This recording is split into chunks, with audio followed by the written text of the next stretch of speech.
Part 1. Ako si Ivy, ang nakababatang kapatid ni Brian.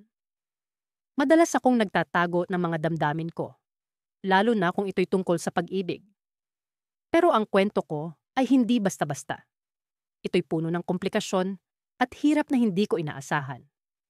Si Andrea, ang nobya ng aking kapatid, ay isang babae na hindi lamang maganda, kundi may kakaibang karisma. Noong una kaming nagkakilala, akala ko'y simpleng pagkakaibigan lamang ang mamamagitan sa amin. Ngunit habang lumilipas ang mga araw, mas lalong tumitindi ang nararamdaman ko para sa kanya. Nakakabaliw, pero hindi ko mawaksi ang katotohanan na mahal ko siya. Alam kong mali, pero paano mo pipigilan ang puso? Isang hapon, habang naglalakad kami sa tabing dagat, hindi ko na mapigilan ang aking damdamin. Bigla kong sinabi, "Andrea, mahal kita." Ang kanyang mga mata ay nag-iba, may halong pagtataka at takot, pero hindi niya ako iniwan. Sa halip, hinawakan niya ang aking kamay at sinabi, "Ivy, alam ko, pareho natin itong nararamdaman. Hindi ko alam kung paano ko haharapin ang sitwasyon. Ang Kuya Brian, wala siyang kaalam-alam sa mga nangyayari. Mahal na mahal niya si Andrea. At ako, ang kanyang kapatid, ay nagiging sanhi ng posibleng pagkasira ng kanilang relasyon. Pero ang damdamin ko para kay Andrea ay hindi basta mawawala. Ang bawat sandali na magkasama kami ay parang isang lihim na walang sinuman ang dapat makaalam. Sa tuwing nagkikita kami ni Andrea, laging may halong takot at excitement.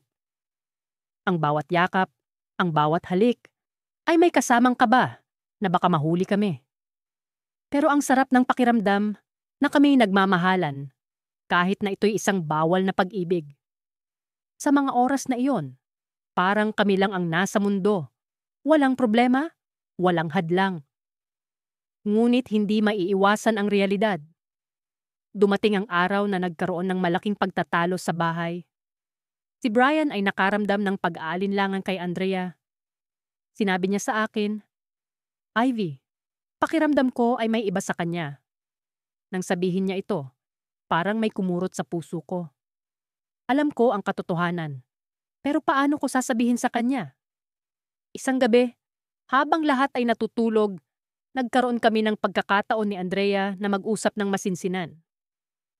"Ano ang gagawin natin, Ivy?" Tanong niya. Puno ng takot at pag-aalala. Hindi ko alam ang sagot. Ang tanging nais ko ay ang mahalin siya. Pero paano kung malaman ni Brian? Ano ang mangyayari sa aming pamilya? Habang patuloy ang aming pag-uusap, may narinig kaming kaluskos sa likuran. Biglang bumukas ang ilaw at sa pintuan ay naroon si Brian, nakatitig sa amin. Ang kanyang mga mata ay puno ng galit at pagkabigla. Hindi ko alam kung paano ko haharapin ang susunod na mangyayari. Ang mga lihim ay nais ng lumabas at ang mga damdamin ay nais ng bumuhos. Sa kabila ng mga pag-aalinlangan, hindi ko maikakaila ang ligaya na nadarama ko tuwing kasama si Andrea. Siya ang liwanag sa mundong tila nagdilim dahil sa lihim na pagnanasa.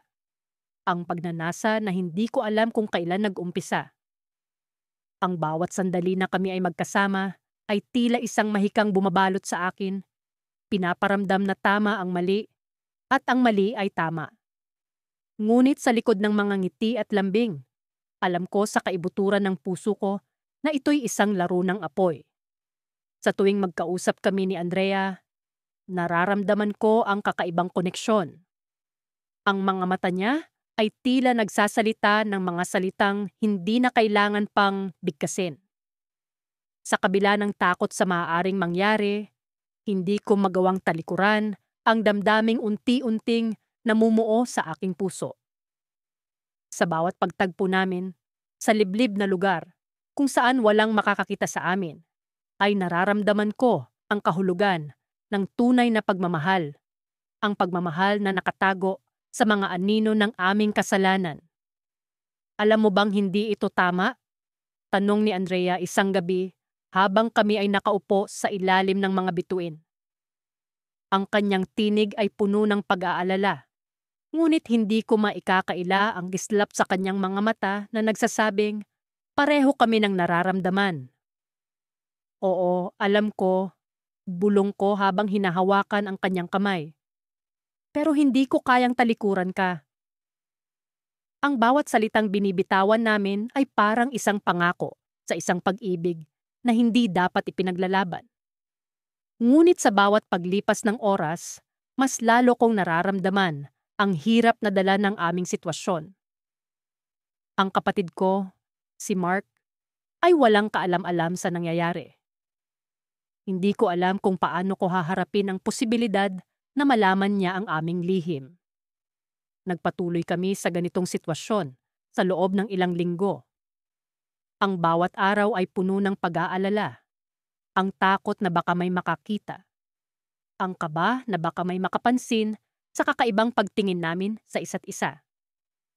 Ngunit sa kabila ng lahat ng ito, hindi ko maikakaila ang ligaya na dala ng bawat sandali kasama si Andrea. Isang araw, nagpasya kaming magkita sa isang maliit na kafe sa labas ng bayan. Ito ang aming paboritong tagpuan, maliit, tahimik, at hindi matao. Habang nag-uusap kami tungkol sa mga bagay na walang kinalaman sa aming sitwasyon, biglang bumukas ang pinto at pumasok si Mark.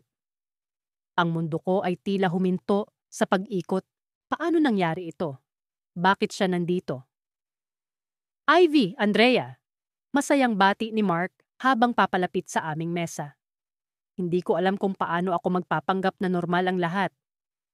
Ang kaba sa aking dibdib ay tila isang bomba na naghihintay na sumabog. Hey Mark, mabilis na sagot ni Andrea, napilit na pinapakalma ang kanyang boses. Hindi namin alam na pupunta ka dito. Nagulat nga ako sa inyo. Sagot niya, na tila walang kaalam-alam sa sitwasyon. May meeting lang ako malapit dito, kaya naisip kong mag-drop by. Habang nag-uusap kami, pilit kong pinipigilan ang pag-aalala na baka may masabi o magawa kaming hindi tama. Ngunit sa kabila ng lahat, tila isang normal na araw lang ito para kay Mark. Hindi niya alam na ang bawat tingin namin ni Andrea ay puno ng lihim. Pag-alis ni Mark, bumalik ang aming pag-uusap ni Andrea sa mas seryosong tono. Ivy, hindi ko alam kung kaya pa natin ito. Sabi niya, puno ng pag-aalala. Mahal kita, pero hindi ko kayang masira ang pamilya mo. Hindi ko alam kung ano ang isasagot. Sa isang banda, alam kong tama siya. Sa kabilang banda, hindi ko kaya ang ideya na mawala siya sa buhay ko. I need you, Andrea. Bulong ko, na puno ng emosyon. Hindi ko alam kung paano pero kailangan natin ng solusyon. Sa aming pag-uusap, unti-unti naming napag-isipan ang posibilidad na umalis at magsimula ng bagong buhay. Isang buhay kung saan hindi kami matatakot sa mga mata ng iba. Kung saan malaya naming maipapahayag ang aming nararamdaman. Ngunit sa parehong oras, alam ko ang hirap na dala nito. Ang takot na iiwan ang lahat ng nakasanayan. Ang takot na baka hindi maging tama ang aming desisyon. Habang papauwi ako, isang mensahe mula kay Mark ang dumating sa aking telepono. Hey, may kailangan akong sabihin sa'yo. Pwede ba tayong magkita bukas? Agad kong naramdaman ang kaba sa aking dibdib. Ano kaya ang sasabihin niya? Alam na kaya niya ang aming lihim? Ang bawat pagpintig ng aking puso ay puno ng takot at pag-aalala. Hindi ko alam kung ano ang mangyayari, pero alam kong ang bawat hakbang na gagawin ko ay may malaking epekto sa lahat ng tao sa paligid ko. Sa kabila ng lahat ng ito, isang bagay lang ang tiyak, mahal ko si Andrea. At handa akong ipaglaban ang aming pagmamahalan, kahit ano paman ang mangyari. Ngunit paano kung malaman ni Mark ang lahat? Paano kung ang desisyon ko ay tuluyan ng magdulot ng pagkasira sa aming pamilya? Sa isang iglap, naisip ko ang isang bagay na hindi ko inaasahan. Paano kung hindi lang kami ang may lihim? Hindi ko inaasahang magiging ganito kakomplikado ang lahat. Ang simpleng pagtingin ko kay Andrea ay nagbunga ng isang relasyon na hindi ko inaakalang magiging posible, lalo na sa sitwasyon namin. Sa tuwing magkikita kami, mas lalo kong nararamdaman ang pag-ibig na hindi ko maipaliwanag. Parang may magnet na humihila sa amin sa isa't isa kahit pa alam kong mali ang lahat. Nagsimula ang lahat sa isang simpleng pag-uusap sa likod ng bahay kung saan madalas kaming magkasama ni Andrea. Ang kapatid kong si Marco ay laging abala sa kanyang trabaho. Kaya't palaging ako ang nakakasama ni Andrea sa mga oras na wala siya. Sa unay simpleng usapan lamang ito, walang halong mali siya. Pero sa paglipas ng panahon, unti-unti kong naramdaman ang kakaibang kislap sa kanyang mga mata tuwing mag-uusap kami. Alam mo, Ivy, may mga bagay talaga na hindi ko kayang sabihin kay Marco. Bulong ni Andrea isang gabi habang nakaupo kami sa labas. Ang hangin ay malamig at ang mga bituin ay kumikislap sa langit. Tumango ako, hindi sigurado kung paano ko siya sasagutin. Alam kong may nararamdaman siya para sa akin. Pero sa kabila ng lahat, ay sinusubukan kong itago ang nararamdaman ko. Hindi ko alam kung paano ito tatanggapin ni Marco, lalo na't alam kong mahal na mahal niya si Andrea. Pero ang puso ko ay may sariling isip at kahit anong pilit kong pigilan, hindi ko mapigilan ang damdamin ko. Siguro nga, may mga bagay na mas madaling sabihin sa ibang tao. Sagot ko sa kanya. Sinubukan kong gawing casual ang usapan. Pero sa loob-loob ko, ramdam ko ang tensyon sa pagitan namin. Lumapit siya sa akin. Ang kanyang mga mata ay puno ng emosyon. Ivy, alam kong mali ito pero hindi ko mapigilan. Mahal kita. Parang tumigil ang mundo ko sa sinabi niya. Ang mga salitang iyon ay matagal ko nang gustong marinig. Pero hindi ko alam kung paano ito tatanggapin. Alam kong mali, pero sa loob-loob ko ay masaya ako. Masaya ako dahil sa wakas, hindi lamang ako ang may nararamdaman. Pareho kami. Andrea, hindi ko alam kung paano natin haharapin ito. Mahal kita. Pero paano si Marco? Tanong ko. Pilit na hinahanap ang tamang sagot sa sitwasyong ito. Ivy, hindi ko sinasadyang saktan siya. Pero hindi ko rin kayang pigilan ang nararamdaman ko para sa'yo. Siguro nga kailangan natin itong pag-usapan ng masinsinan, sagot niya. Nagpasya kaming itago muna ang relasyon namin. Napagkasunduan naming huwag muna itong sabihin kay Marco hanggat hindi pa kami sigurado kung paano namin haharapin ang lahat. Sa kabila ng lahat, parang may bahagi sa akin na gustong lumaban para sa nararamdaman ko. Pero alam kong hindi ito magiging madali. Habang lumilipas ang mga araw, mas lalong tumitindi ang nararamdaman ko para kay Andrea. Sa tuwing magkasama kami, parang wala nang iba pang mahalaga. Pero sa tuwing makikita ko si Marco, bumabalik ang konsensya ko. Alam kong hindi tama ang ginagawa namin. Pero sa tuwing titingnan ko si Andrea, parang lahat ng mali ay nagiging tama. Isang araw, habang naglalakad kami ni Andrea sa park, napagdesisyunan naming pag-usapan ang plano namin. Andrea, siguro nga kailangan na nating sabihin ito sa kanya. Hindi ko na kayang itago pa, sabi ko. Ang puso ko ay nagtatatalon sa kaba. Oo, Ivy. Siguro nga ito na ang tamang panahon. Pero kailangan nating maging handa sa magiging reaksyon niya. Alam ko na hindi ito magiging madali para sa kanya. Pero kailangan nating maging matatag. Sagot niya, ramdam ko ang pag-aalala sa boses niya. Nagdesisyon kaming sabihin ito kay Marco sa susunod na linggo. Ang buong linggo na yon ay puno ng kaba at pag-aalala. Hindi ko alam kung paano tatanggapin ni Marco ang balita. Alam kong mahal niya si Andrea at hindi ko gustong saktan siya. Pero alam ko rin na hindi ko na kayang itago pa ang nararamdaman ko. Sa araw ng aming pagsasabi, ang buong bahay ay tila puno ng tensyon. Ramdam ko ang kaba sa dibdib ko habang hinihintay si Marco na umuwi.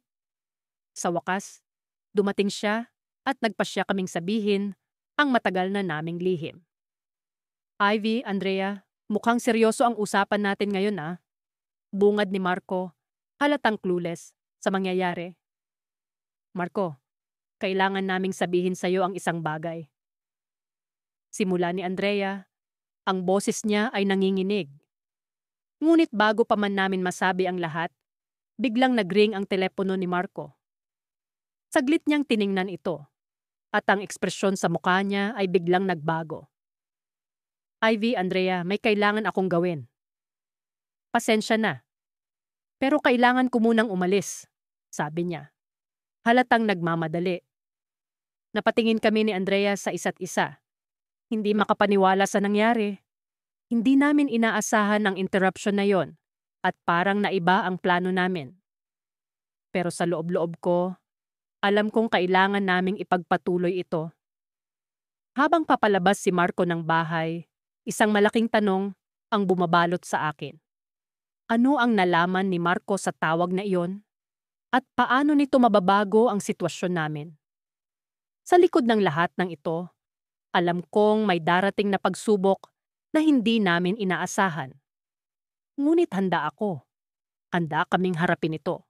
Alang-alang sa pag-ibig na hindi namin kayang itago. Noong gabing iyon, tila mas malamig kaysa dati ang simoy ng hangin. Ang buwan ay nagtatago sa likod ng makapal na ulap at ang mga bituon ay parang nawawala sa langit. Habang nakaupo ako sa aking kwarto, walang tigil na pumapasok sa isipan ko ang mga nangyari sa nakaraan. Ako si Ivy, ang nakababatang kapatid na babae na nagmahal sa nobya ng aking kapatid. Sa kabila ng lahat ng panganib na kasama ng aming relasyon, hindi ko maiwasan ang umibig kay Andrea.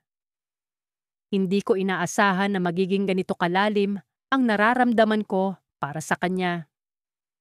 Ang bawat ngiti niya, ang bawat haplos ng kanyang kamay, at ang mga tingin niyang puno ng pagmamahal ay nagbigay sa akin ng lakas na ipaglaban ang nararamdaman ko. Pero alam kong mali. Alam kong ito'y isang kasalanan hindi lamang sa pamilya ko, kundi pati na rin sa kapatid ko. Isang gabi, nagdesisyon akong tawagan si Andrea. Kailangan naming mag-usap. Kailangan naming malaman kung paano namin haharapin ang sitwasyon. Nagkita kami sa isang maliit na coffee shop na madalas naming puntahan tuwing linggo. Naglakad ako patungo sa aming tagpuan. Dala-dala ang bigat ng konsensya sa aking dibdib. Pagdating ko roon, nakita ko si Andrea na nakaupo sa isang sulok. Tila ba malalim din ang iniisip. Nang makita niya ako, ngumiti siya. Ngunit alam kong may lungkot na nakatago sa likod ng kanyang mga mata. Umupo ako sa tapat niya at hinawakan ang kanyang kamay. Ivy, wika niya. Alam kong mahirap ito para sa atin, pero kailangan nating magdesisyon kung ano ang gagawin natin. Theo. Andrea, hindi ko kayang mawala ka. Sagot ko habang nakatingin sa kanya. Pero hindi ko rin kayang saktan ng kapatid ko. Mahal ko siya. Alam ko, sagot niya, at pinisil ang kamay ko. Kaya nga dapat nating pag-isipan ito ng mabuti. Nagpatuloy ang aming pag-uusap, at habang sinasabi namin ang aming mga saloobin, naramdaman kong unti-unting bumibigat ang sitwasyon. Alam kong nasa bingit kami ng pagdedesisyon na maaaring magbago ng aming mga buhay. Bigla, isang pamilyar na boses ang bumasag sa katahimikan ng coffee shop. Ivy? Andrea? Napalingon kami at nakita ko ang kapatid kong si Marco na nakatayo sa pasukan. Ang kanyang mukha ay puno ng pagtataka at pagkagulat. Hindi ko alam kung paano siya nakarating doon o kung paano niya nalaman na naroon kami. Pero sa pagdating niya, biglang bumaliktad ang mundo ko. Ang lihim na itinago namin ni Andrea ay tila isang bulalakaw na bumagsak sa harapan namin. Tumayo ako agad. Sinubukan kong magpaliwanag. Marco, hindi ito. Ngunit pinutol niya ang aking sasabihin. Ano ito, Ivy? Ano ang ginagawa niyo dito? Si Andrea ay tumayo rin, halatang kinakabahan. Marco, pwede ba tayong mag-usap? Mag-usap? Tungkol saan? Tanong niya. Ang kanyang boses ay puno ng pagdududa. Alam kong ito na ang oras para sabihin ang totoo. Wala nang atrasan. Marco, may dapat kang malaman. Simula ko. Ngunit bago ko pa man maituloy, lumakas ang ulan sa labas. Ang dagundong ng kulog ay tila nagbigay diin sa bigat ng sitwasyon. Hindi ko alam kung paano ko sasabihin ang totoo. Paano ko ipapaliwanag sa kanya na ang babaeng mahal niya ay mahal ko rin? At na mahal din ako ng kababaeng iyon? Ang aming lihim ay tila isang bomba na handang sumabog anumang oras. Ngunit sa kabila ng lahat ng kaguluhan sa aking isipan, may isang bagay na malinaw. Kailangan naming magpakatotoo. Kailangan naming ipaglaban ang aming nararamdaman. Kahit na ang ibig sabihin nito ay masaktan ng kapatid ko. Habang nakatingin ako sa mga mata ni Marco, napansin ko ang kanyang pagod at sakit. Noon ko lang napagtanto na hindi lang ito tungkol sa akin at kay Andrea. Tungkol din ito sa kapatid ko na walang kamalay-malay sa aming itinagong pag-ibig. Bakit niyo ginawa ito? Tanong ni Marco. Ang kanyang boses ay puno ng hinanakit. Hindi ko alam kung ano ang isasagot. Tumingin ako kay Andrea, humihingi ng tulong. Pero bago pa man siya makapagsalita, muling bumukas ang pinto ng coffee shop. Pumasok ang isang babae, basang-basa sa ulan. Ang kanyang mukha ay pamilyar, ngunit hindi ko siya agad makilala. At dito nagwakas ang gabi. Ang kanyang pagdating ay nagbigay ng bagong twist sa aming kwento. Isang twist na hindi ko inasahan. Sino siya at ano ang kanyang ginagawa doon? Ano ang magiging papel niya sa komplikadong relasyon namin ni Andrea? Ang mga tanong na ito ang bumabagabag sa akin habang unti-unting lumalabo ang aking paningin dahil sa mga luhang pumupuno sa aking mga mata. Ang mga araw na lumipas ay puno ng takot at kaba. Sa bawat hakbang ko, parang may nakatingin. Bawat paghinga, parang may nakikinig. Ang lihim naming relasyon ni Andrea ay isang bomba na maaari kong pasabugin anumang oras. Hindi ko alam kung paano kami umabot dito. Ngunit ang alam ko lang ay mahal ko siya nang higit pa sa inaakala ko. Isang umaga, habang nagkakape kami ni Andrea sa isang maliit na kafe sa sulok ng bayan, hindi ko mapigilang tanungin siya. Hanggang kailan natin ito itatago? Tumigil siya sa paghalo ng asukal sa kanyang tasa at tinitigan ako ng matagal. Ivy, alam kong mahirap ito, pero hindi ko kayang mawala ka. Hindi ko rin kayang mawala siya. Pero ang katotohanan ay may isang tao sa buhay ko na tiyak na masasaktan kapag nalaman niya ang lahat. Si ate. Lumaki kaming magkasama, siya ang aking sandalan, ang aking tagapagtanggol sa lahat ng oras. Paano ko magagawang agawin ang taong mahal niya? Ngunit ang pag-ibig ay may sariling mundo. Isang mundo kung saan ang tamang desisyon ay hindi laging tama sa mata ng iba. Nang gabing iyon, umuwi ako sa bahay na parang may pasan-pasan na bundok sa balikat. Si ate ay nasa sala, abala sa pagtutupi ng mga bagong laba. Uy, Ivy! Kumusta ang araw mo? Tanong niya nang hindi tumitingin sa akin. Okay naman ate, sagot ko. Pilit na pinapanatiling normal ang tono ng boses ko. Ngunit sa loob-loob ko, ang ideya na sabihin ng lahat ay tila isang nakakatakot na bangungot. Hindi ko kaya. Hindi pa ngayon. Hindi pa handa ang puso ko sa posibleng pagkawala ng kapatid ko. Ang mahal kong kapatid na palaging nandyan para sa akin. Isang araw ng linggo, nagpunta kami ni Andrea sa parke. Isang lugar na palagi naming pinupuntahan tuwing kailangan naming makalayo sa lahat. Habang nakaupo kami sa isang bangko, hawak ang kamay ng isa't isa. Nagtanong siya. Ano bang plano mo, Ivy? Hindi ko alam. Sagot ko, tila nawawala sa sarili. Pero kailangan ko nang sabihing lahat kay ate.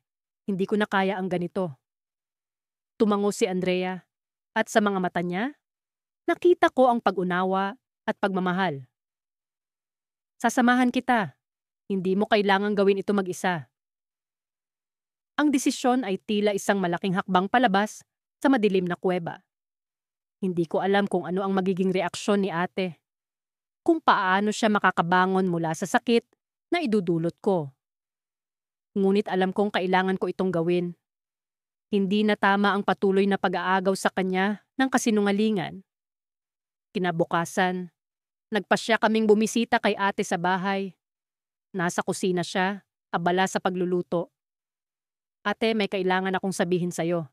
Sabi ko, nanginginig ang boses. Tumingin siya sa akin, may halong pagtataka sa muka. Ano yon, Ivy? Tumingin ako kay Andrea. Humugot ng lakas mula sa kanya. Ate, mahal ko si Andrea. Matagal na. Hindi ko sinasadya, pero hindi ko kayang itago pa ito.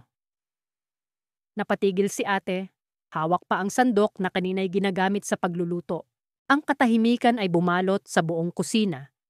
Tila huminto ang oras. Anong ibig mong sabihin, Ivy? Tanong niya. Hindi makapaniwala. Matagal na kaming nagmamahalan ni Andrea, ate. Alam kong mali ito sa mata ng iba, lalo na sa'yo, pero hindi ko kayang itago pa. Nakita ko ang pagguho ng mundo sa kanyang mga mata. Ang sakit, ang galit, ang pagkabigo.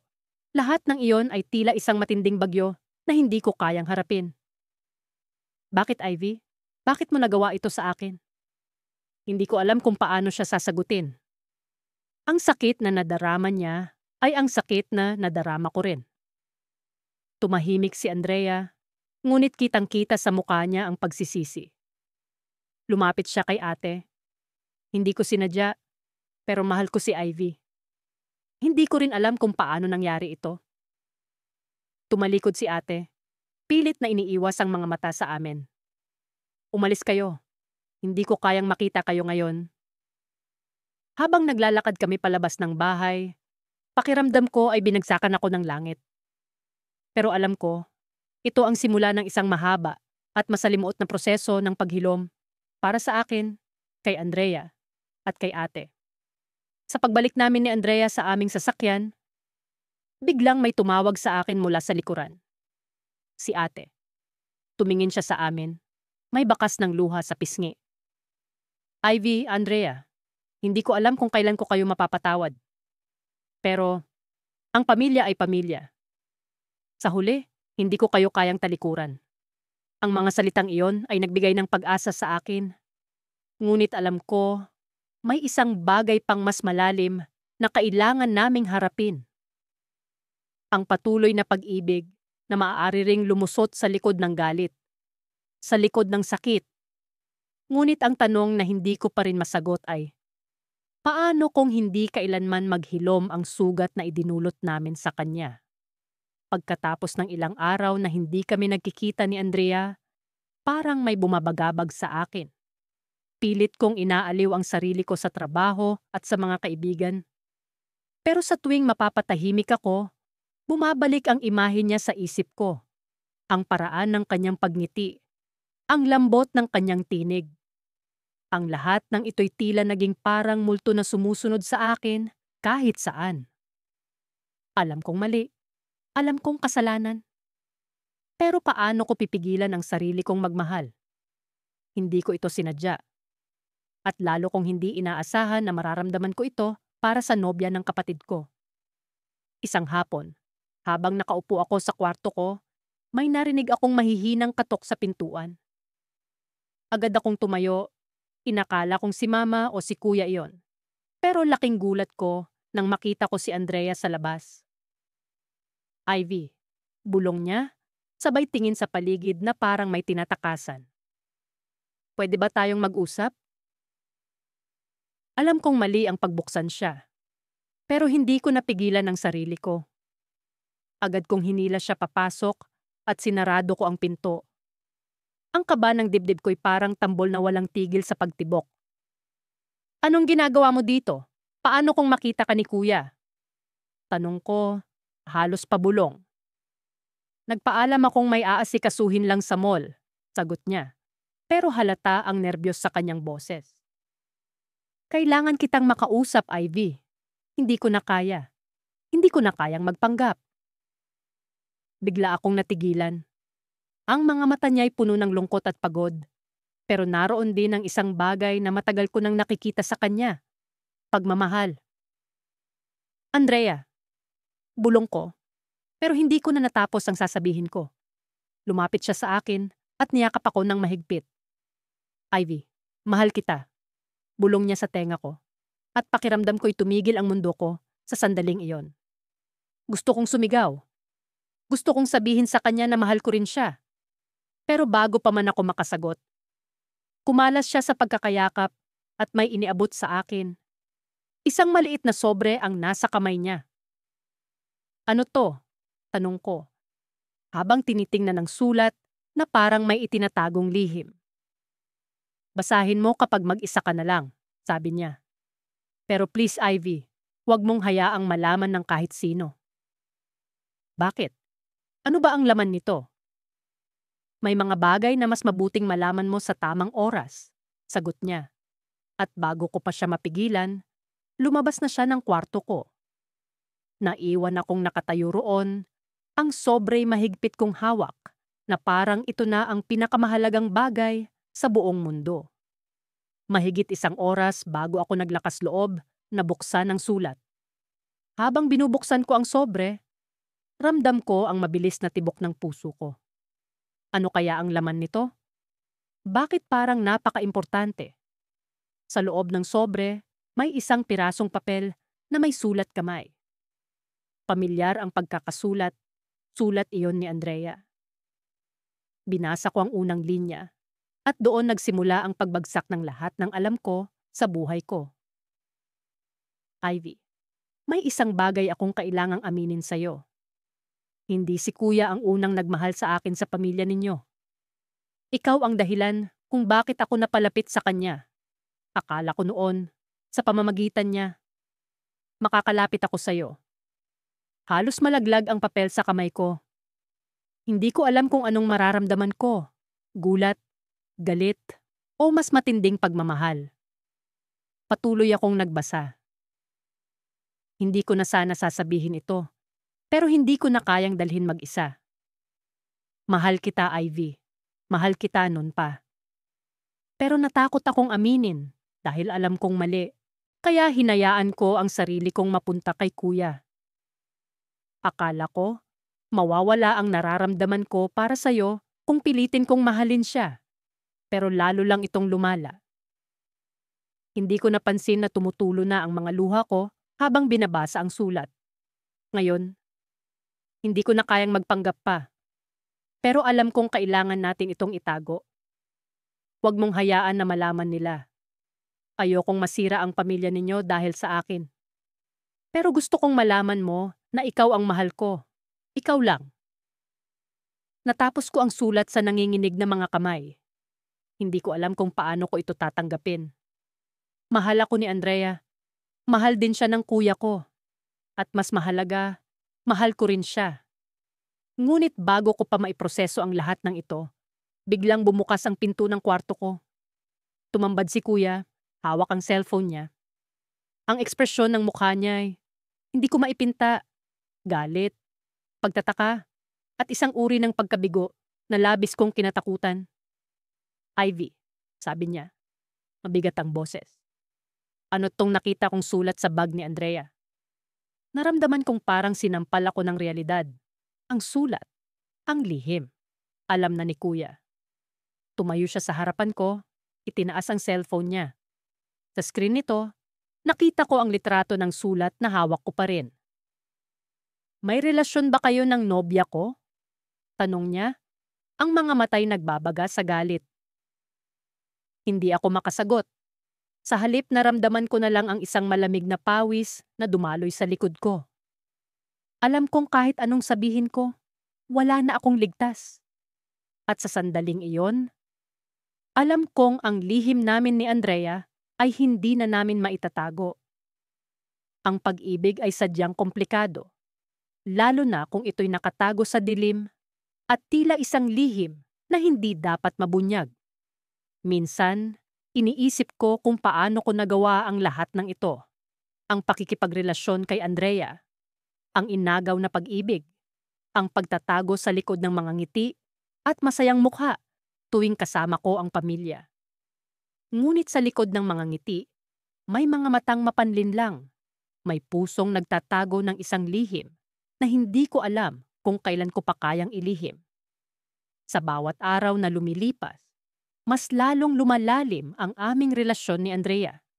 Hindi ko akalain na ang simpleng pagkakaibigan ay mauuwi sa isang bagay na mas malalim at mas masalimuot. Una kaming nagkita sa isang pagtitipon ng pamilya. Siya ang nobya ng aking kapatid na si Martin. Si Andrea ay tahimik, ngunit may kakaibang aura na agad kong napansin. Hindi nagtagal at naging magkaibigan kami. Isang pagkakaibigan na unti-unting nagbukas ng pintuan para sa mas malalim na damdamin. Habang lumilipas ang panahon, mas lalong lumalalim ang aming koneksyon. Hindi ko alam kung paano nangyari, pero nararamdaman ko na pareho naming mahal ang isa't isa. Ang bawat oras na magkasama kami ay tila isang sandaling hindi ko nais matapos. Ang bawat ngiti niya, bawat haplos, bawat bulong na punong-puno ng pag-ibig at pagnanasa ay tila isang alon na humahampas sa akin. Hinuhubog kung sino ako, isang kapatid na taksil, isang kapatid na umagaw ng pag-ibig na hindi para sa kanya. Ngunit paano ko ba ito sasabihin kay Martin? Paano ko aaminin na ang taong mahal niya ay mas pinili akong mahalin? Paano ko siya masasaktan ng ganito? Hindi ko alam. Hindi ko alam kung paano ko haharapin ang galit na maaaring umusbong mula sa kanya, ang galit na maaaring sumira sa aming pamilya. Ngunit isang bagay ang sigurado. Mahal ko si Andrea at hindi ko alam kung kaya ko pa siyang mawala. Isang gabi, habang magkasama kami ni Andrea sa isang maliit na coffee shop na madalas naming puntahan, nagpasya akong tanungin siya. Andrea, hanggang kailan natin itatago ito? Hanggang kailan natin kayang lukuhin ang kapatid ko? Hindi ko inasahan ang magiging sagot niya. Ivy, alam mo namang mahal kita, pero hindi ko kayang saktan si Martin. Hindi ko kayang sabihin sa kanya ang tungkol sa atin. Pero, hindi ko rin kayang mawala ka. Isang pag-amin na punong-puno ng pagkalito, ng takot, ng pag-asa. Pareho kaming hindi alam kung ano ang susunod na hakbang. Pareho kaming nakatayo sa isang bangin na hindi namin alam kung paano tatawirin. Pero sa likod ng lahat ng ito, may isang bagay na patuloy na bumabagabag sa akin. Si Andrea ay nagiging malapit din sa isa pa naming pinsan, si Lena. Nakikita ko silang madalas na magkausap, magkasama, at minsan ay nagbibiruan na tila may ibang sinasabi ang kanilang mga mata. Hindi ko alam kung ito ay simpleng pagkakaibigan lang o may mas malalim na kahulugan. Isang gabi, habang pauwi kami mula sa isang pagtitipon, hindi ko napigilan ang sarili kong tanungin si Andrea. Andrea, bakit parang ang lapit-lapit mo kay Lena? May gusto ka ba sa kanya? Napatingin siya sa akin, tila nagulat at hindi agad nakasagot. Ang kanyang mga mata ay tila may sinasabi, ngunit hindi ko mabasa. Ivy, wala. Wala akong gusto kay Lena. Kaibigan ko lang siya. Alam mo namang ikaw lang ang mahal ko. Pero ang kanyang sagot ay hindi sapat para maalis ang pagdududa sa aking isip. Ang kanyang mga mata, bagaman puno ng pag-ibig, ay tila may itinatagong lihim, isang bagay na hindi ko palubusang nauunawaan. Nang gabing iyon, habang nakahiga ako sa aking kama, hindi ko mapigilan ang pag-iisip. Ano ba talaga ang nararamdaman ni Andrea para kay Lena? Ano ba ang nararamdaman niya para sa akin? Sa kabila ng aming pagmamahalan, may bahagi ng aking puso na nagdududa, na hindi mapakali. At habang iniisip ko ito, isang mensahe ang dumating sa aking cellphone. Isang mensahe mula kay Martin. Ivy, may kailangan akong sabihin sa'yo. May nalaman ako Tungkol kay Andrea at Lena. Kailangan natin itong pag-usapan. Ang lahat ay tila bumagsak. Ano ang nalaman ni Martin? Ano ang ibig sabihin nito para sa aming lihim na relasyon ni Andrea? Bigla akong napuno ng takot. Ang twist na hindi ko inaasahan, isang lihim na maaaring magbago sa lahat ng aming pinagsamahan, isang lihim na maaaring sumira sa aming pamilya. Sa gabing iyon, habang iniisip ko ang narinig kong mensahe, ang aking puso ay punong-puno ng takot, ng pag-aalala, at ng mga tanong na hindi ko alam kung paano sasagutin. Ang aming lihim ay maaaring mabunyag, at ang lahat ng aming pinagsamahan ay maaaring magbago sa isang iglap. Anong mangyayari sa amin ni Andrea? Anong mangyayari sa aming pamilya? Sa kabila ng lahat ng ito, isa lang ang sigurado. Mahal ko si Andrea, at kahit anong mangyari, hindi ko siya kayang mawala. Ngunit sa likod ng pag-ibig na ito, may mga lihim na hindi ko alam kung paano haharapin. Mga lihim na maaaring magbago sa lahat ng bagay. Ang mga nakaraang linggo ay puno ng pag-iwas at pag-aalinlangan. Araw-araw, sinikap kong itago ang nararamdaman ko sa likod ng mga ngiti at pagsang-ayon. Hindi ko na halos matandaan kung kailan nagsimula ang lahat. Pero ang tiyak ko lang ay hindi ko na kayang baliwalain ang bawat tibok ng puso ko tuwing kasama ko si Andrea. Minsan, habang kami nasa kusina, nakatuon ang aking mga mata sa likod ng kanyang ulo habang abala siya sa paghahanda ng hapunan. Ang kanyang mga mata ay puno ng pag-iingat at pagsuyo tuwing titingin siya sa akin. Sa gitna ng mga pag-uusap na puno ng ligaya at tawanan, may isang hindi maipaliwanag na tensyon sa pagitan naming dalawa. Parang may isang lihim na hindi namin masabi, kahit alam namin kung ano yon. Nakatitig ka na naman, Ivy. Biro ni Andrea habang hinahalo ang sopas sa kaldero. Napangiti ako, tila walang kapantay, na saya ang dulot ng kanyang tinig. Hindi ko maiwasan ang ganda kasi ng sopas mo. Sagot ko, pilit na itinatago ang totoo kong iniisip. Ngunit sa likod ng mga biro at palitan ng mga salita, nagtatago ang isang katotohanang hindi namin kayang takasan. Ang aming pagmamahalan ay isang lihim na dapat ay hindi nalalaman ng aming kapatid na si Oliver. Kilala ko ang kuya ko. Alam kong mahal niya si Andrea. At sa kanyang mga mata, siya ang babaeng gusto niyang makasama habang buhay. Habang lumilipas ang mga araw, mas lalong nagiging mahirap ang sitwasyon. Ang mga oras na magkasama kami ni Andrea ay tila mga sandaling nagiging makulay ang mundo. Ngunit sa tuwing maririnig ko ang boses ni Oliver, palaging may kirot sa aking dibdib. Paano ko ba nagawa ito sa kanya? Paano ko ba nagawang mahalin ang taong pinakamahalaga sa kanya? Isang gabi, dumating ang hindi inaasahang pagkakataon. Nakaupo kami ni Andrea sa balkonahe, tahimik na nagmamasid sa mga bituin. Ang hangin ay malamig, ngunit ang presensya niya ay sapat na para magbigay ng init sa aking katawan. Hindi ko na kayang pigilan ang aking nararamdaman, kaya't naglakas loob akong magsalita. Andrea, alam kong hindi tama ang nararamdaman ko para sa'yo. Simula ko, pinag-iisipan ang bawat salitang sinasabi ko. Pero, hindi ko kayang magpanggap na hindi kita mahal. Tumigil siya, humarap sa akin. Ang kanyang mga mata ay puno ng damdamin. Ivy, pareho tayo, sagot niya. At sa kanyang tinig ay naramdaman ko ang lalim ng kanyang pag-ibig. Hindi ko rin alam kung paano natin ito haharapin. Pero ang alam ko lang ay hindi kita kayang iwan. Ang mga salitang iyon ay tila isang pangako na kahit gaano pa man kahirap ang sitwasyon, hindi namin bibitawan ang isa't isa. Ngunit sa likod ng aming ligaya, naroon ang katotohanang hindi pa rin namin kayang ipahayag sa lahat. Habang kami nag-uusap, biglang bumukas ang pinto ng balkonahe.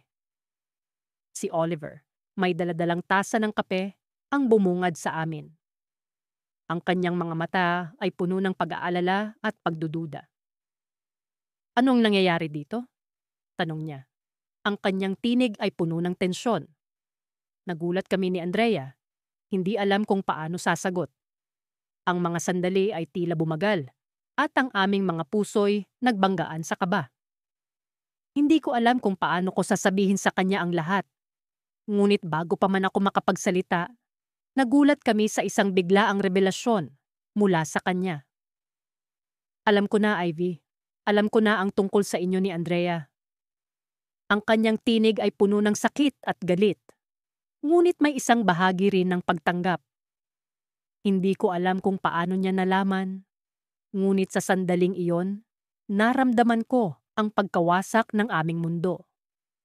Ang lihim na itinago namin ay hindi na lihim. Ang aming pagmamahalan ay naiilawan na. At ang kinabukasan namin ay tila nakabitin sa isang manipis na sinulid. Habang nakatayo kami sa balkonahe, hindi ko alam kung saan kami pupunta mula rito. Ngunit isang bagay ang tiyak. Hindi na ito magiging madali para sa aming tatlo. Sa gitna ng lahat ng pag-aalinlangan, isang tanong ang bumabagabag sa akin.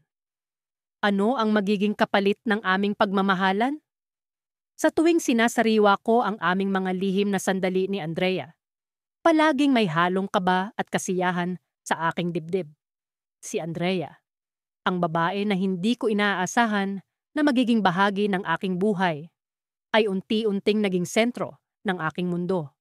Sa aming mga simpleng pag-uusap at tahimik na paglalambingan, nararamdaman ko ang koneksyon na higit pa sa anumang relasyon na naranasan ko. Pero sa likod ng mga ngiti at halakhak, may masalimuot na katotohanan na hindi namin maaring takasan. Ang katotohanan na siya ay nobya ng aking kapatid. Sa kabila ng aming pagtatago, hindi maikakaila ang lalim ng pagmamahal namin sa isa't isa. Ang bawat oras na magkasama kami ay isang pagnanakaw mula sa oras na dapat ay para sa kapatid ko. Pero paano nga ba ang pagnanasa ay naging mas matimbang kaysa sa pamilya? Sa tuwing nakikita ko si Andrea, ang kanyang mga mata na puno ng pagmamahal at pag-unawa, ang bawat pagdampi ng kanyang kamay sa akin, nararamdaman ko ang init na hindi ko alam na kaya kong maramdaman.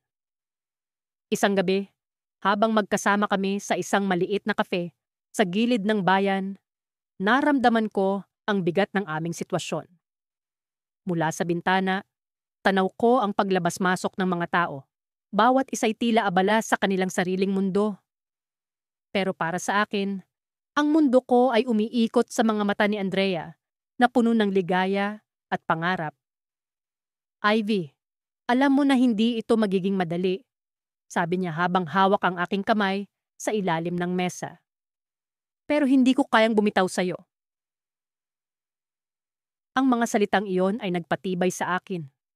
Pero sa likod ng aking isipan, alam kong kailangan naming pag-isipan ang aming sitwasyon. Paano nga ba namin maipapaliwanag ito sa kapatid ko? Paano namin haharapin ang galit at sakit na maari naming idulot sa kanya?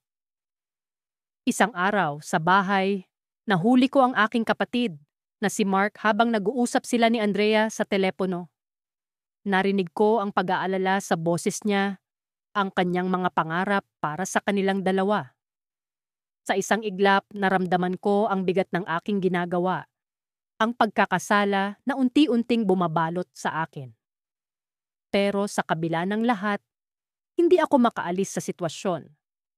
Ang pagmamahal ko kay Andrea ay tila isang labyrinth na hindi ko kayang takasan. Sa tuwing sinusubukan kong lumayo, palaging may puwersa na humihila sa akin pabalik sa kanya. Isang gabing hindi namin inaasahan, nagdesisyon si Andrea na bisitahin ako sa bahay. Alam niyang wala si Mark dahil may business trip ito, kaya't sinamantala namin ang pagkakataon. Sa kanyang pagdating, ang kanyang ngiti ay tila baliwanag sa madilim na paligid. Ivy, kailangan nating pag-usapan ito, sabi niya habang tinatapik ang likod ko. Naupo kami sa sala at doon nagsimula ang mga tanong na matagal ko nang iniiwasan. Ano na ang gagawin natin? Tanong ko. Alam kong sa lahat ng oras, ito ang tamang pagkakataon para pag-usapan ang aming sitwasyon. Sa kabila ng aming pagmamahalan, may bahagi sa akin na nag-aalala para sa kapatid ko. I think we need to tell Mark, sabi ni Andrea. Ang kanyang boses puno ng pangamba pero determinado. He deserves to know. Hindi na natin kayang itago ito. Ang mga salitang iyon ay tila isang bomba na sumabog sa aking isipan. Ang pag-amin ay isang bagay na hindi ko pa handang gawin. Pero alam kong darating din kami sa puntong iyon. Ang tanong ay kailan? Habang nag-uusap kami, hindi namin namalayang may tao palang nakikinig sa amin, si Mark. Dumating siya ng mas maaga kaysa sa inaasahan. At sa mga mata niya, nakita ko ang sakit at pagtataksil. Hindi ko alam kung paano siya nakapasok nang hindi namin namalayan. Sa isang iglap, ang mundo ko ay gumuho. Ivy, Andrea, ano ito? Tanong niya. Ang kanyang boses puno ng galit at pagkabigo. Ang twist ng sitwasyon ay hindi ko inaasahan. Ang aming lihim na relasyon ay biglang nahubad sa harap ng kapatid ko. Ang kanyang mga mata ay puno ng mga tanong na alam kong hindi madali ang mga sagot. In that moment, alam kong kailangan kong harapin ang katotohanan. Ang aming pagmamahalan ni Andrea ay isang laban na ngayon ay hindi lamang para sa aming dalawa, kundi para na rin sa kapatid ko. Ang tanong ay paano ko haharapin ang gulong ito na ako mismo ang may likha. Sa likod ng sakit, may pag-asa pa rin bang bumangon at magsimula muli? Hindi ko alam kung paano ko nagawang huminga sa mga sumunod na araw pagkatapos ng gabing iyon. Para akong isang aklat na nakabukas sa gitna. Hubad, walang pagtatakip, at natatakot sa susunod na pahina. Ang gabing iyon, nang hawakan ni Andrea ang kamay ko sa ilalim ng mesa habang naroon si Kuya Vince, ay nag-iwan ng apoy sa aking dibdib. Ngunit sa halip na init ng pagmamahal, ang naramdaman ko ay nagbabagang takot. Anong gagawin natin, Ivy? Tanong niya sa akin nung nagkita kami sa parke nung sumunod na linggo. Malamlam ang mga mata niya, tila may hinahanap na sagot sa akin na niya ko mismo'y hindi ko maibigay. Ano ba ang gusto mong gawin, Andrea? Sagot ko, pilit na nilalabanan ang panginginig ng boses ko. Nasa ilalim kami ng isang malaking puno ng akasya, kung saan madalas hapon-hapon ay may mga batang naglalaro. Ngunit sa pagkakataong ito, kami lang dalawa ang naroon. At sa kabila ng katahimikan ng paligid, parang sumisigaw ang konsensya ko. Gusto ko siyang yakapin, haplusin ang kanyang buhok, at sabihin kaya kong ipaglaban ang nararamdaman namin kahit sino pa ang masaktan. Pero hindi ko magawa. Paano ko haharapin si Kuya Vince, ang kapatid kong laging naroon para sa akin? Paano ko ipapaliwanag na ang babaeng mahal niya ay ang parehong babaeng hindi ko kayang bitawan? Ivy, mahal kita. Bulong niya habang unti-unti niyang inilapit ang kanyang mukha sa akin. Ang mga salitang iyon ay parang kutsilyo na bumaon ng malalim sa puso ko. Kaya ko bang tanggapin ang pagmamahal niya? Kaya ko bang ipaglaban ang amin kahit alam kong mali? Hindi ko napigilan ang sarili ko. Sa halip na magsalita, naglapat ang mga labi namin. Mainit, mapusok, at puno ng damdaming matagal naming itinatago. Naroon ang takot, oo. Pero mas malaki ang pagnanasa naming ipahayag ang nararamdaman namin para sa isa't isa. Ivy, bulong niya ulit matapos ang halik. Hindi ko na kayang itago ito. Hindi na kita kayang itago. Tumayo siya at humakbang palayo. Hinabol ko ang kamay niya, ngunit umiwas siya. Andrea, sandali. Anong ibig mong sabihin? Huminto siya at humarap sa akin, ngunit hindi niya ako tiningnan sa mata. Kailangan nating sabihin kay Vince Hindi ko kayang magpanggap na mahal ko siya habang ikaw ang nasa puso ko. Hindi na tama, Ivy. Andrea, hindi ganun kadali. At kailan magiging madali? Kapag mas nasaktan pa siya? Kapag mas lumalim na ang sugat? Hindi ako nakasagot. Alam kong tama siya, pero hindi ko pa rin kayang harapin ang katotohanan. Sa gabing yon, hindi ako nakatulog. Nakatitig lang ako sa kisame, iniisip ang mga salitang binitiwan niya.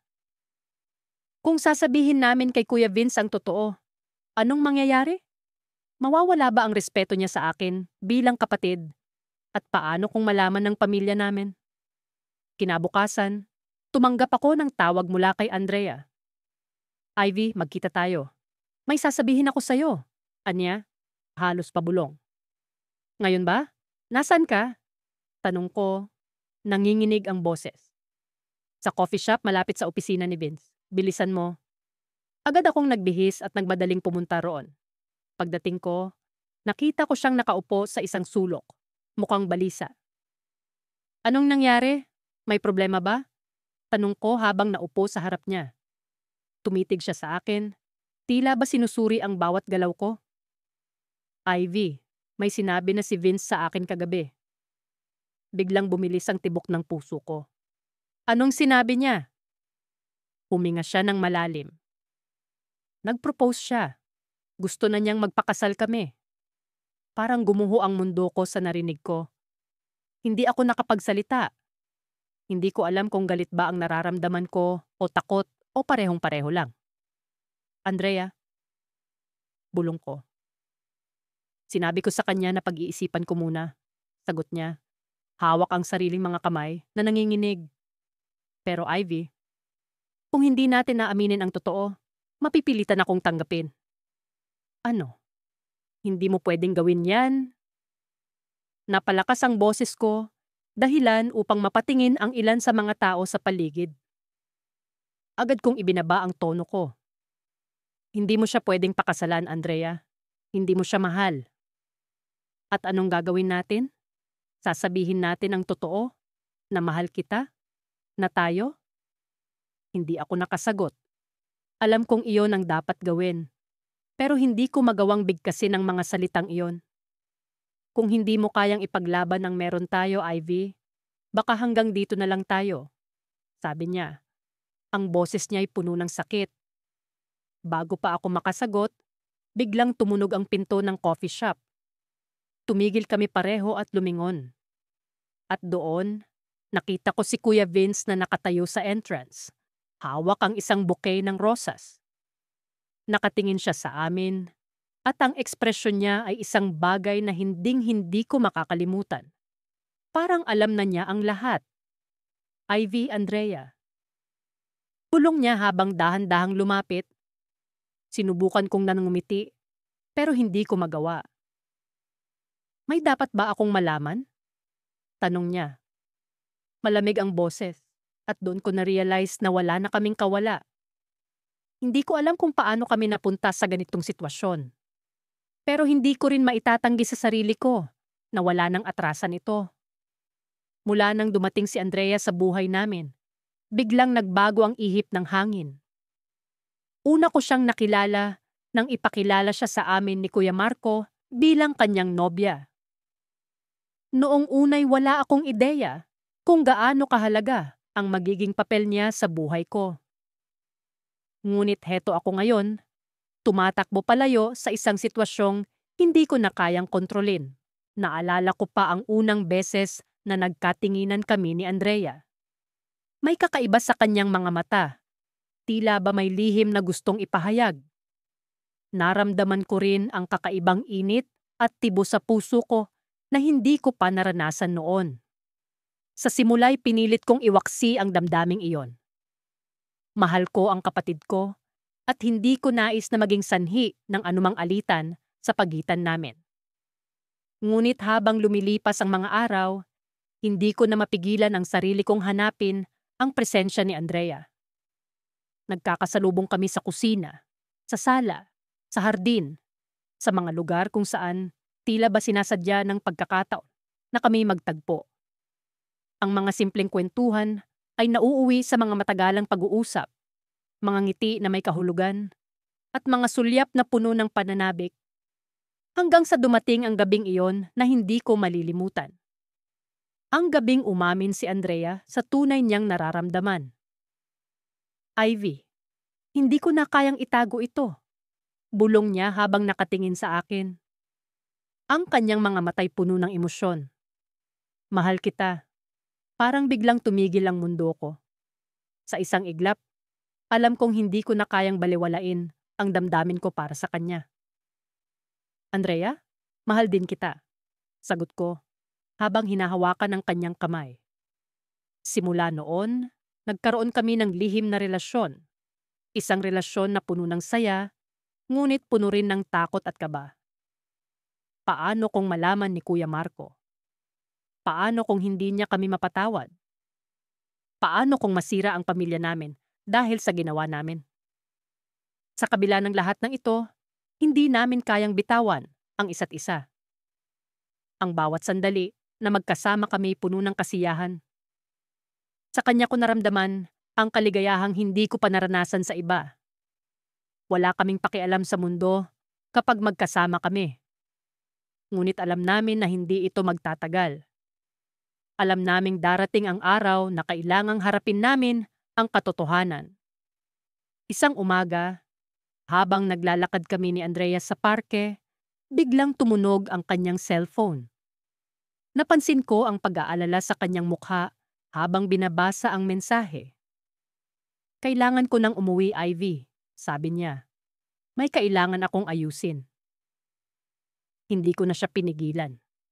Alam kong may mga bagay na kailangan niyang asikasuhin sa pamilya niya. Ngunit may bahaging bumubulong sa akin na may mas malalim pang dahilan kung bakit siya nagmamadali. Nang sumunod na mga araw, ramdam ko ang kanyang pagiging mailap. Hindi siya masyadong nagte-text, at kapag tinatawagan ko siya, madalas na hindi siya sumasagot. Hindi ko na matiis ang pag-aalala, kaya nagdesisyon akong puntahan siya sa bahay nila. Tila ba may kung anong bumabagabag sa akin na kailangan kong malaman. Pagdating ko sa bahay nila, naabutan ko si Andrea sa hardin. Tila ba may iniisip na malalim. Nilapitan ko siya, at sa pagtingin niya sa akin, alam kong mayroong hindi tama. Ivy, may kailangan akong sabihin sa'yo. Panimula niya, habang hawak ang aking kamay. Hindi ko alam kung paano ko sasabihin ito pero bago pa man niya maituloy ang kanyang sasabihin, biglang bumukas ang pinto. Bumungad si Kuya Marco, nakatingin sa amin ng may halong galit at pagtataka. Anong nangyayari dito? Tanong niya. Ang kanyang boses ay puno ng tensyon. Ramdam ko ang kaba sa dibdib ko. At sa isang iglap, alam kong hindi na namin maitatago pa ang lihim namin. Ivy, Andrea, hindi na kayo makakatakas pa? Alam ko na ang lahat, sabi ni Kuya Marco, habang unti-unting lumalapit sa amin. Nanginig ang tuhod ko sa takot at pagkabigla. Paano niya nalaman? Ano ang gagawin namin ngayon? Sa likod ng isip ko, alam kong may mga bagay na hindi ko kontrolado, ngunit may bahagi sa akin na nagsasabing, hindi ito ang katapusan. Ngunit paano ko haharapin ang kapatid ko, ang tao na alam kong nasaktan namin? Sa puntong iyon, alam kong kailangan na naming harapin ang katotohanan. Ngunit paano namin ito sisimulan? Ano ang susunod na mangyayari sa amin? Sa paglipas ng mga araw, tila ba isang masalimuot na sayaw ng mga damdamin ang aming nararanasan. Ang bawat hakbang at galaw ay puno ng tensyon at mga nakatagong emosyon. Hindi ko maalis sa isip ko si Andrea. Ang babaeng nagbigay ng bagong kulay sa mundo kong tila ba dati ay puno lamang ng itim at puti. Ngunit sa likod ng mga ngiti at mga lihim na sulyap, naroon ang malamlam na anino ng pagkakasala sa aking konsensya. Hindi ko akalain na ang simpleng pagbisita sa bahay ng kapatid ko ay magiging simula ng isang kwentong puno ng pagnanasa at pag-aalinlangan. Nang unang ipakilala ni Kuya si Andrea sa aming pamilya, ramdam ko agad ang kakaibang kislap sa kanyang mga mata. Hindi ko maipaliwanag, ngunit naramdaman ko agad ang koneksyon sa pagitan namin, isang koneksyong hindi ko dapat maramdaman. Sa bawat pagkakataon na kami ay nagkikita, lalo na kapag hindi nakatingin si Kuya, tila ba may sariling mundo na kami ni Andrea. Nag-uusap kami sa pamamagitan ng mga tingin, mga bulong, at mga simpleng haplos na hindi napapansin ng iba. Hanggang sa dumating ang araw na hindi na namin mapigilan ang bugso ng damdamin. Nangyari ito sa isang gabing punong-puno ng bituin. Nagkayayaan kami ni na Kuya at Andrea na mag-camping sa likod ng bahay. Habang si Kuya ay abala sa pag-aayos ng tent, tumabi sa akin si Andrea. Ramdam ko ang init ng kanyang katawan na para bang nagpapadala ng kuryente sa aking balat. Ivy. Bulong niya, ang kanyang mga mata ay punong-puno ng emosyon na tila ba naglalaban sa kanyang kalooban. Alam kong mali ito, pero hindi ko mapigilan ang nararamdaman ko. Hindi ko alam kung ano ang isasagot ko. Ang puso ko ay naglalaban sa pagitan ng pagnanasa at katinuan. Ngunit sa huli, ang damdamin ang nanaig. Hindi ka nag-iisa, Andrea. Pareho tayong naguguluhan. Pero alam ko na hindi ko kayang hindi ka mahalin. At doon nagsimula ang aming lihim na relasyon. Isang relasyon na puno ng pagmamahalan, ngunit tinatakpan ng takot na baka isang araw ay matuklasan ni Kuya. Sa bawat oras na kami ay magkasama, lalo naming nararamdaman ang lalim ng aming nararamdaman para sa isa't isa. Ngunit sa likod ng mga matatamis na sandali ay ang patuloy na pag-iisip kung hanggang saan namin kayang itago ang aming relasyon. Hanggang sa dumating ang araw na hindi na namin kayang itago ang lahat. Isang umaga, nagising ako sa tunog ng mga ibon sa labas ng aking bintana. Bumangon ako at naglakad patungo sa kusina, kung saan naroon si Andrea, abala sa pag-aayos ng almusal. Lumapit ako sa kanya at niyakap siya mula sa likod. Ivy, may kailangan akong sabihin sa'yo, sabi niya, habang nakatingin sa akin ng diretsyo. Hindi ko na kayang ganito. Alam kong mahal kita, pero mahalaga sa akin ang kapatid mo. Ayokong saktan siya. Ramdam ko ang kirot sa kanyang mga salita. Alam kong tama siya, pero hindi ko kayang isipin na mawawala siya sa buhay ko. Anong ibig mong sabihin? Tanong ko. Ang boses ko ay puno ng pag-aalala. Bago siya nakasagot, bumukas ang pinto ng kusina at pumasok si Kuya, mukhang pagod mula sa kanyang mahabang trabaho. Hindi ko inaasahan ang kanyang susunod na sasabihin.